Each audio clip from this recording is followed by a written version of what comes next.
السلام عليكم ورحمة الله وبركاته. تحياتي لكم جميعا. طبعا في الفيديو السابق بعد خسارة نادي الزمالك أو فريق نادي الزمالك أمام وادي دجلة 1-0، طبعا كان الواحد متعصب، كان الواحد متضايق، كانت في هناك أمور كثيرة جدا يعني بتخلي الواحد يعني يتنبأ بمستقبل يعني مظلم لفريق نادي الزمالك خلال هذا الموسم. لكن تتضح الحقائق ويتضح كل شيء.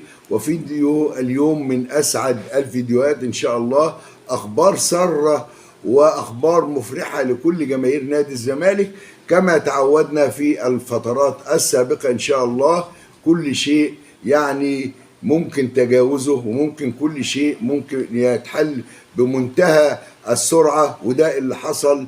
وأخبار كلها سعيدة بإذن الله. نروح نشوف معانا إيه النهاردة. أحبائي عشاق نادينا الملكي، عشاق نادي القرن الحقيقي، عشان أبو الفوارس ما يزعلش، عشاق نادي القرن الحقيقي، عشاق نادي الزمالك العظيم، أهلا ومرحبا بكم. معاكم حسين خضر وحلقة جديدة بقناتكم حائط صد زملكاوي. معنا ايه النهارده يا جماعة؟ مفاجأة مدوية في عقد اللاعب تيدي أوكو، والزمالك يتم اتفاقه مع الجناح. ومن هو الجناح ومن هو الأقرب إلى نادي الزمالك خلال هذه الفترة؟ كل ده هنشوفه النهاردة من خلال حلقتنا اليوم. مهاجم سفاح قوي جدا جدا برعاية ممدوح عباس. الكلام ده حاجات هقول لك على كل شيء إن شاء الله. وفتوح باع القضية وهو اللي هيشيل وزره لوحده، وتجديد عبد المجيد وباقي اللاعبين عشان نسد الطريق أمام يعني محمود كوهين اللي ما زال يبحث عن ضالته داخل نادي الزمالك. هي دي كل الأمور اللي معانا النهاردة، وأخبار ممكن يعني نتداولها من خلال حلقتنا اليوم. بس رجاء من حضراتكم دائما دعم القناة باللايك والشير، مهم جدا جدا جدا صوتي يوصل لأكبر قدر من الناس. ما تحرموناش أبدا من لايكاتكم، من الشير، وكمان الاشتراك في القناة مهم جدا يا جماعة. يعني نتمنى كل الإخوة الأفاضل المحترمين اللي بيشرفوني لأول مرة الاشتراك في القناة وتفعيل جرس التنبيهات. وطبعا تعليقاتكم دائما ما تسعدني، أقرأها جيدا، أحاول بكل ما أستطيع أن أرد على الجميع، وده شيء يعني يسعدني جدا جدا. تعالوا نروح نشوف معانا ايه النهارده واخبارنا المميزه باذن الله واللي هتسعد كل الزملكاويه. مفاجاه مدويه في عقد اللاعب تيدي اوكو. ايه اللي حصل؟ انا من الحقيقه انا كنت بستغرب ازاي اللاعب ده يعني يجي هنا مصر ويجري الكشف الطبي ومفيش اي اوراق رسميه بينه وبين نادي الزمالك. كان شيء يعني ما كنتش متخيله. وانا اعلم تماما وعندي ثقه كبيره جدا في جون ادوارد ان مفيش امور زي دي تعديه، ولكن طبعا مع الايام تتضح الحقائق ويتضح كل شيء وتظهر الحقيقه الكامله. الحقيقه اللي حصل يا جماعه ان الزمالك لما اتفق مع نادي لوزيرن السويسري على شراء هذا اللاعب، وان طبعا في البدايه بيكون الاتفاق تم بين الجميع، بين الزمالك وبين لوزيرن السويسري وبين تيدي اوكو. تيدي اوكو على المبلغ اللي هيتحصل عليه من نادي الزمالك. بيكون هناك اتفاق على ما يتقاضاه راتبا سنويا طيلة فترة التعاقد. كمان النادي لوزيرن السويسري ايضا بيكون هو الاخر يعني متفق على قيمة شراء اللاعب او بيع اللاعب، وكمان نادي الزمالك بالموافقة على كل هذه الامور. يبقى اذا هناك عقد او اتفاقية ثلاثية تفعل بعدها العقد اللي احنا بنوديه لاتحاد الكرة المكون من 4 نسخ. الكلام ده يحصل امتى؟ ماشي يا محمد باشا.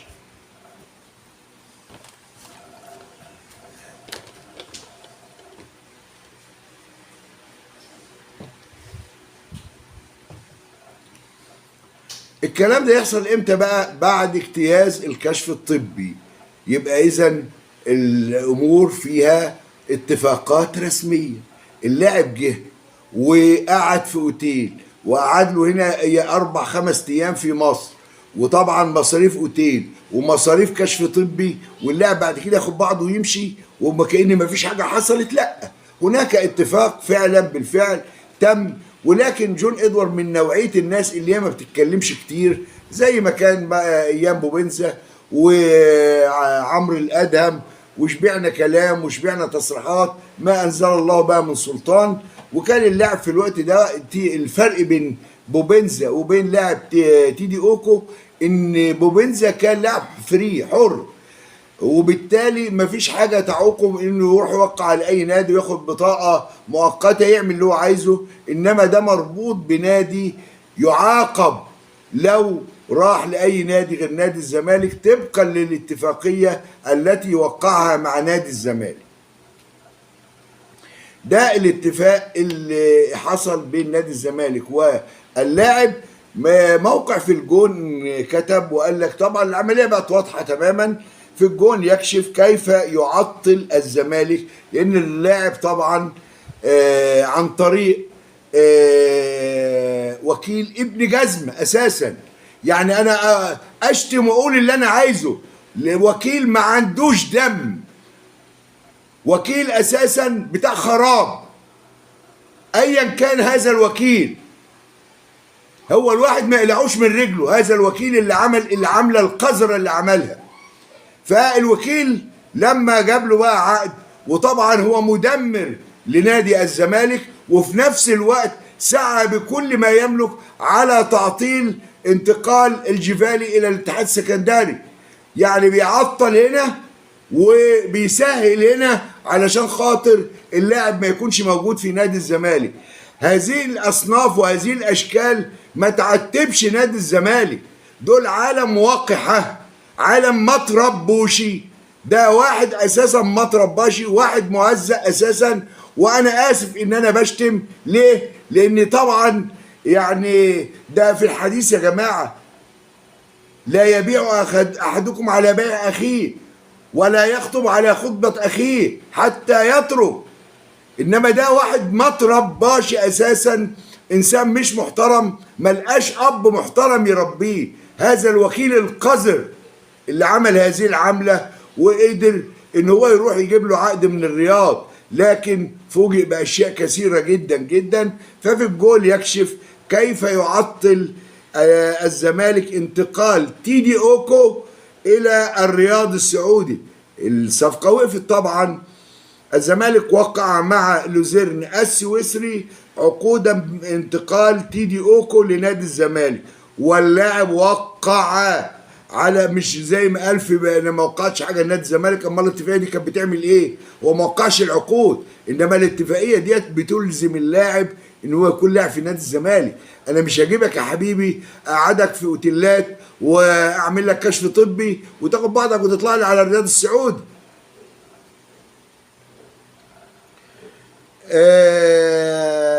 واللاعب وقع على اوراق رغبته للسفر لمصر لاتمام التعاقد مع الزمالك، وبناء عليه النادي السويسري اعطى اللاعب الضوء الاخضر بالسفر الى مصر من اجل اجراء الكشف الطبي. الإيفواري لم يوقع على عقود اتمام التعاقد مع الزمالك. الكلام ده انا قلته،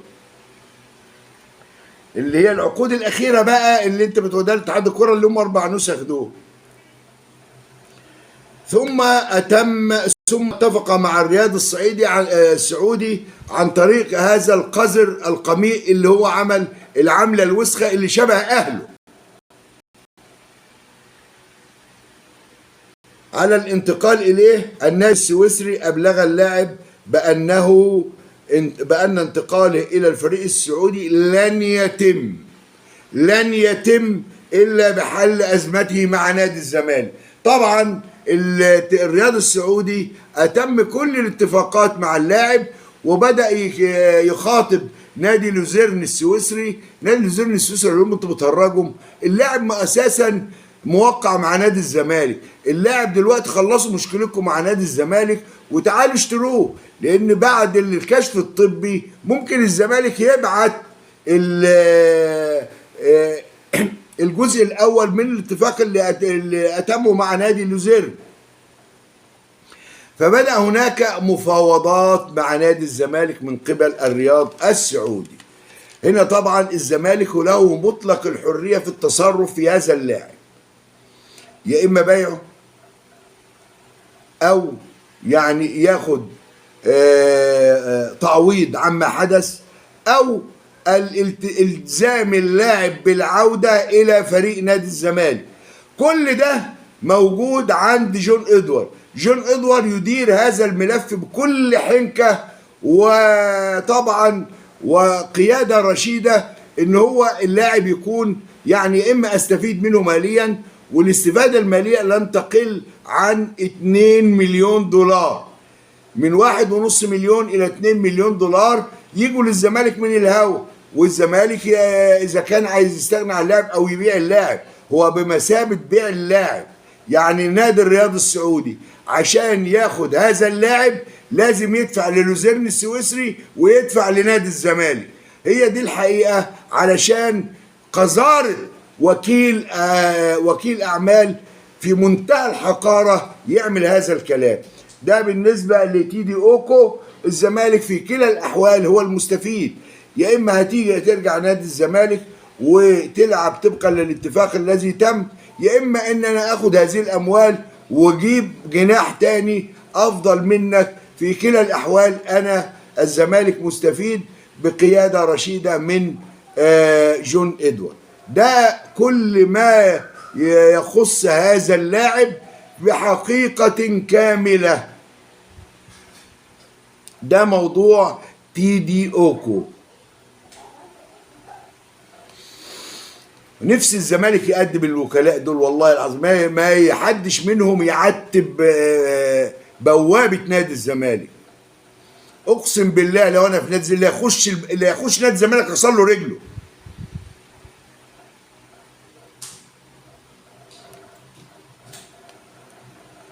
طيب يبقى بعد كده ايه؟ اذا لم او الزمالك باع هذا اللاعب الى نادي الرياض السعودي يبقى لازم جناح. هل الزمالك ساكت بقى على عودة هذا اللاعب او لم يعود؟ لا، الزمالك وبسرعة فائقة تم اتفاقه مع اكتر من جناح يأتي الى نادي الزمالك، منهم جناح افريقي دولي يعني ليس على المستوى المأمول، وكمان فيه جناح جزائري ليس هو ادم الناس وليس هو الملالي، انما هناك اتفاق يتم مع الجناح الافريقي والجناح الجزائري لاختيار ايهما لنادي الزمالك، وان شاء الله يعني يكون قريبا جدا خلال ساعات. وده اللي اعلنته كمان قناة نادي الزمالك، اللي هو مينا ماهر اعلن ان هو خلال ساعات قليلة جدا جدا، يعني هو قال باللفظ كده يعني ساعة 60 دقيقة يا جماعة، العملية كلها دقائق معدودة، وإن شاء الله هيكون هناك جناح مميز جدا جدا داخل صفوف نادي الزمالك بإذن الله. خلصنا من الجناح، احنا عايزين مهاجم سفاح، محتاجين مهاجم سفاح. طبعا كل الناس اللي اتكلمت قالت لك والله احنا ممكن نقضيها كده لحد يناير وبعد كده يكون لكل حدث حديث. هذا كلام طبعا عجز لا يصح ان يتداوله يوتيوبر الزمالك الزملكاويه او اي مسؤول زملكاوي. ما ينفعش ان انا اخش نادي الموسم الجديد من غير مهاجم قوي جدا جدا جدا. طبعا كل الكلام كان على ممدوح عباس. فين يا حاج ممدوح؟ الكلام ده اللي قلته امبارح. فاضل لنا صفقتين، الجناح وصفقة المهاجم.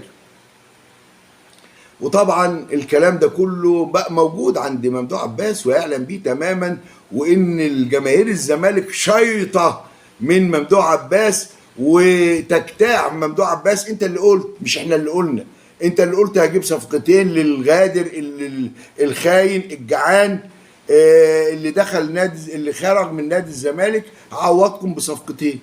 فين يا عم الصفقتين؟ احنا بينا يعني خلاص 10 ايام وينتهي فترة القيد، ونبقى في مرحلة اخرى تانية خالص خالص.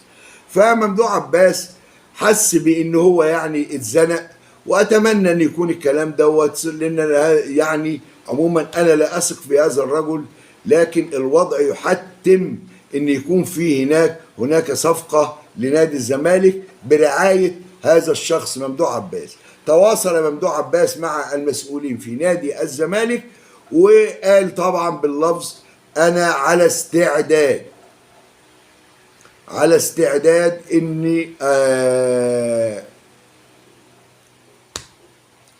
ارعى صفقة مهاجم قوية جدا جدا.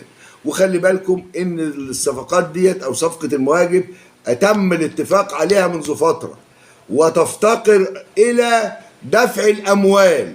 فهو قال لك ايه: انا مستعد حالا ان انا امول صفقة المهاجم السفاح اللي هيكون موجود في نادي الزمالك. والله افلح ان صدق. طبعا المشكلة عندنا فين؟ في الواد اللي اسمه الجزيري، واللي هو مش عايز يتحرك من نادي الزمالك. هو قال لك انا هجيب الصفقة، انتوا اتصرفوا بقى، انتوا اتصرفوا مع الجزيري.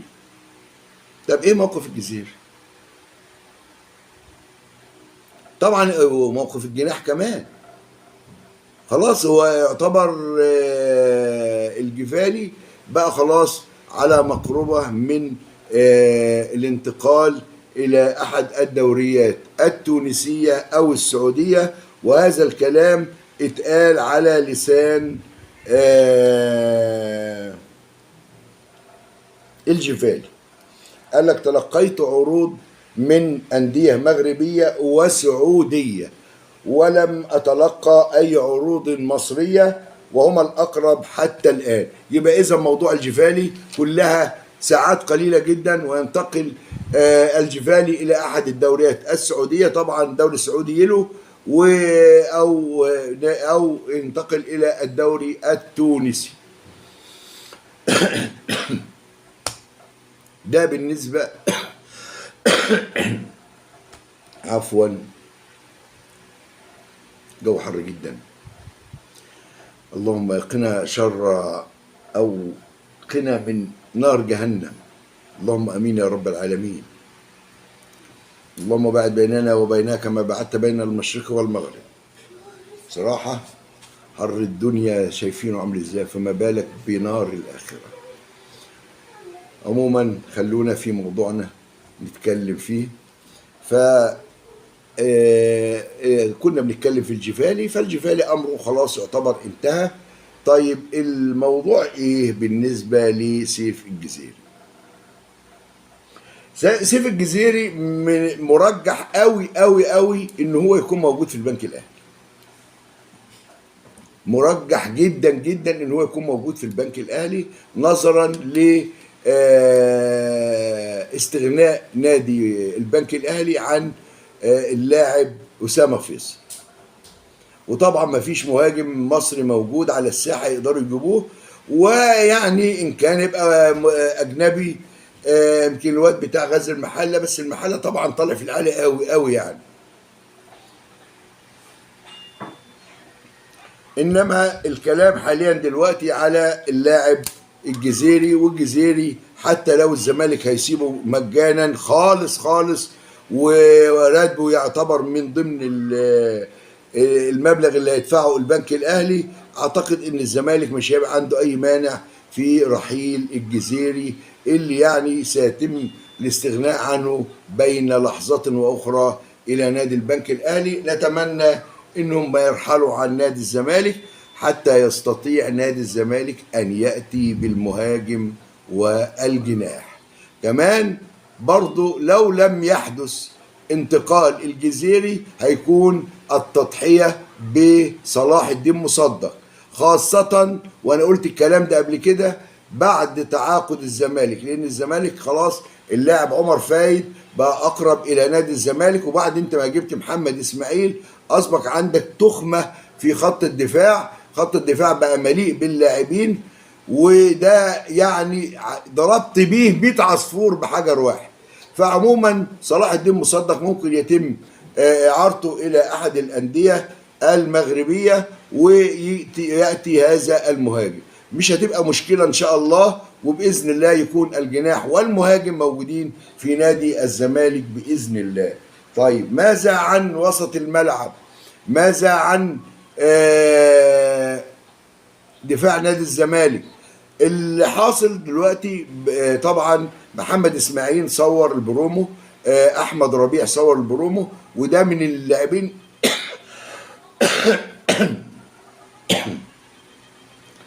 المهمين جدا جدا في نادي الزمالك. انا عايز اشرب ميه والله، ميه ثلج يعني، بحب ما تكون ساقعه قوي.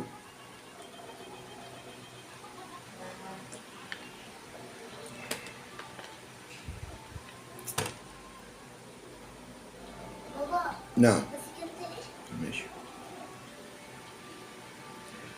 فكنا بنتكلم عن احمد ربيع ومحمد اسماعيل. طبعا احمد ربيع مهم جدا جدا في صفوف نادي الزمالك، لاعب 6 من الطراز الاول، ومنتظرين اللاعب الاخر حامد حمدان.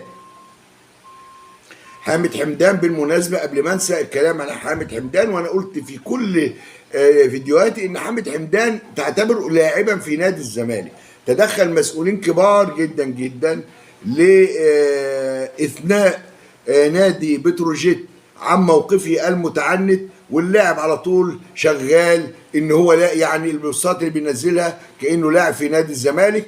امتنع عن تدريبات، امتنع عن الجروب، امتنع عن حاجات كتير جدا جدا، ومصمم على اللعب النادي الزمالك. وده اللاعب ده بالذات انا عايز النوعيه دي داخل نادي الزمالك.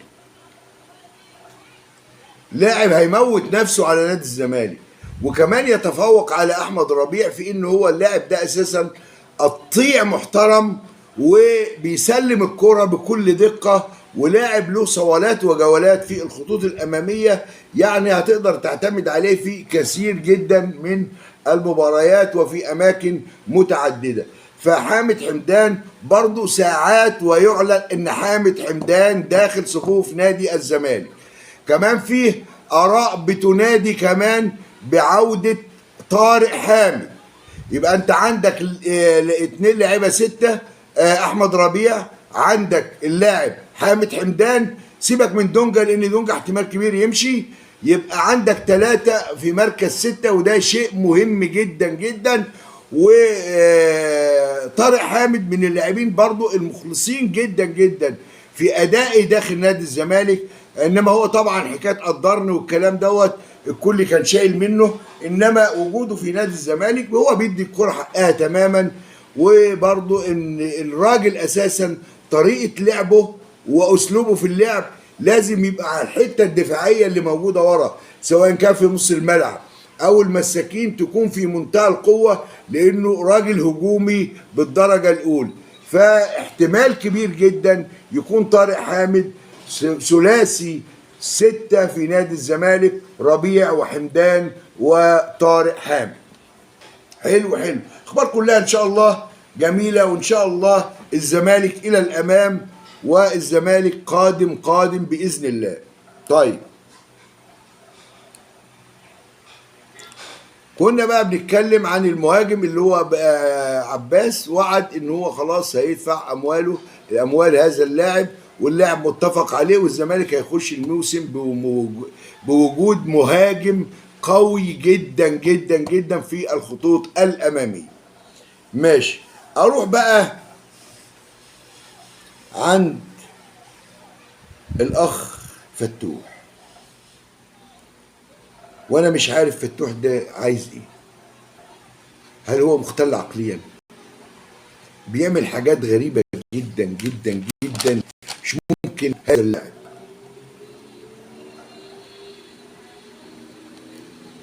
يعني اللاعب ده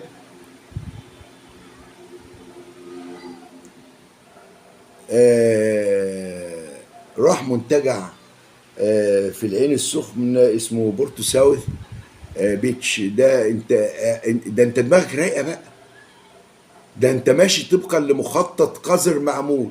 وانا مطمن، انا مطمن طالما الراجل ده موجود، ولا فتوح ولا غيره هيقدر يلوي دراعه. كان طلع برضو النهارده اشرف فايز اللي هو صاحب منتجع العين السخنه، قال لك صباح الخير، بنصبح كابتن الزمالك احمد فتوح، للاسف تاني كابتن في نادي الزمالك اللي شرفنا النهارده في بورتو ساوث بيتش العين السخنه للسنه الثانيه على التوالي. ده اعلان، هل هو ده اعلان مدفوع الاجر ام ده ايه يعني؟ الراجل ده مش عارف عايز ايه. انما اعتقد ان نادي الزمالك هيكون رده عنيف على احمد فتوح اللي بيعمل حاجات خلاص يعني ما انزل الله بها من سلطان، بيعمل حاجات واحد مختل عقليا. هل هو مختل عقليا؟ ايه اللي بيحصل ده؟ بصراحه مانيش قادر افهمه. والزمالك كمان بصدد ان هو يجيب مدافع شمال، وانا اتكلمت عن هذا الموضوع قبل كده وقلت برضه في وجود فتوح وفي وجود محمود بن طيب محتاجين مدافع او باك شمال في نادي الزمالك، وقلنا ممكن يكون توفيق محمد او اللاعب فوزي الحناوي. مهم جدا ان يكون احدهما موجود داخل نادي الزمالك. كمان نروح بقى، طالما اتكلمنا عن الباك الشمال يبقى هنتكلم عن الباك اليمين. والباك اليمين الزمالك برضه بصدد ان هو يخلص صفقة باك يمين لنادي الزمالك. احتمال كبير يكون شادي ماهر، احتمال يكون لاعب تحت السن، الله اعلم فيما يفكر فيه جون ادوارد. اروح للنقطة الاهم جدا جدا، وقلت لك الفيديو مليء بالاخبار السعيدة ان شاء الله. الاخ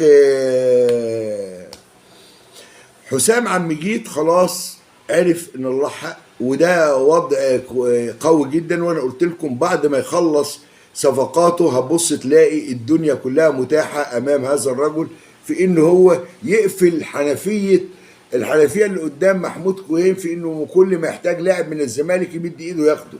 خلاص ما عادش الكلام ده موجود. الراجل شقيق حسام عمجيد قال الاستمرار مع نادي الزمالك وعدم الرحيل وايقاف ملف الاحتراف لاسباب كثيره، اهمها العروض التي وصلت الى اللاعب لم تغره ويقرر الرحيل عن نادي الزمالك، والعروض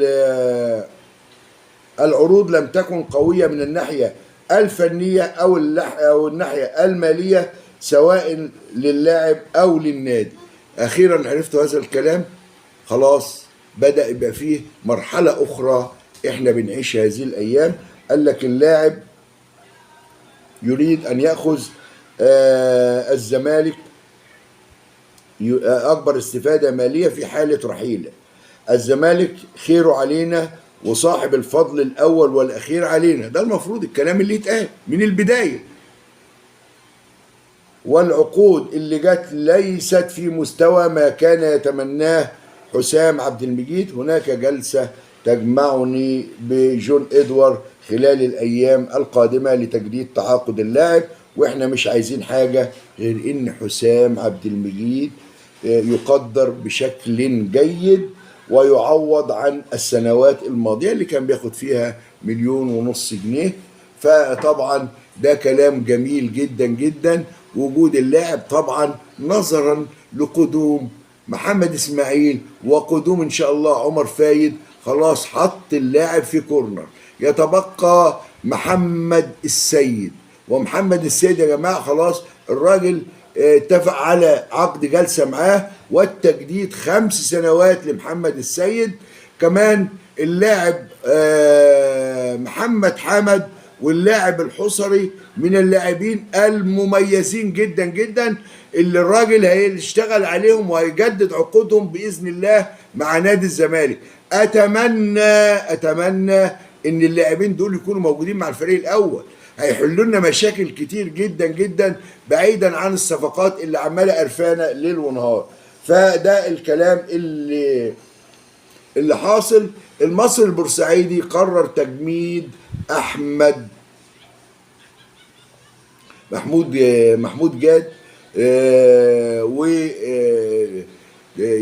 وتدريبه مع فريق الناشئين، وتوقيع غرامة مالية كبيرة عليه، وانهم رافضين اي مفاوضات مع نادي بيراميدز. عشان كده نادي بيراميدز بدأ يكلم نادي الزمالك في ان هم عندما هيجوا يوم الثلاث ان شاء الله، وهيبقى نشوف التقرير بتاع الاخ يوريسيتش، وهيبقى يستغنى عن مين. وطبعا شوفوا انتوا عايزين مين اللي يستغنى عنهم. كلام فارغ وكلام ما ينفعش يتقال، ومش هنقعد ناخد الفضله بتاعت في زملكاويه بيكلموا لك حاجه كويسه قوي. ازاي يعني انا اخد الفضله؟ انا انقي اللي انا عايزه من بيراميدز، مش استنى تقرير وريسيتش. ده يبقى كلام فاضي. زلاكا رافض التجديد خلاص، رافض ان هو يلعب وطلب الرحيل بعد ما النادي بيراميدز تعاقد مع اللاعب الكبير جدا جدا ايفرتون سوزا دي سيلفا، لاعب مميز جدا جدا يا جماعه، لاعب رهيب. وطبعا هيبقى عنده في الشمال صبحي وايفرتون، يبقى ما عادش له مكان في النادي بيراميدز يعني. انما كلام على ان استنوا نشوف مين اللي هيستغنى عنه يوريسيتش ونبدا نتفاوض ونتكلم، ده طبعا كلام فارغ، كلام لا يصح انه يكون موجود مع نادي الزمالك. طلعت نزلت انت بيراميدز وانا الزمالك، عيب، تأدب وانت بتكلم نادي الزمالك.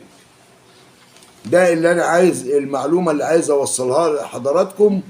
الاخ وسام ابو علي بعد ما وقع عقوده طبعا اخذ تهنئه من احمد عبد القادر، واحتفاليه كبيره عملها له احمد عبد القادر ومحمد منعم ورامي ربيعه، كلهم هنئوه. ودي طبعا عملت ضجه كبيره داخل النادي الاهلي. ربنا يزيد عليهم بقى الايه الامور الفاشله ديت، وربنا يكرم نادي الزمالك اللي هيعود باذن الله من بعد الراحه من المعسكر الى الدفاع الجوي، الملعب الفرعي في الدفاع الجوي.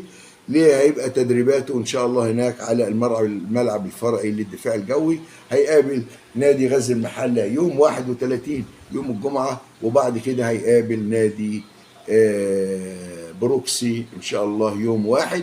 نتمنى للزمالك كل توفيق وسداد باذن الله. اترككم في رعايه الله وعونه، والسلام عليكم ورحمه الله وبركاته.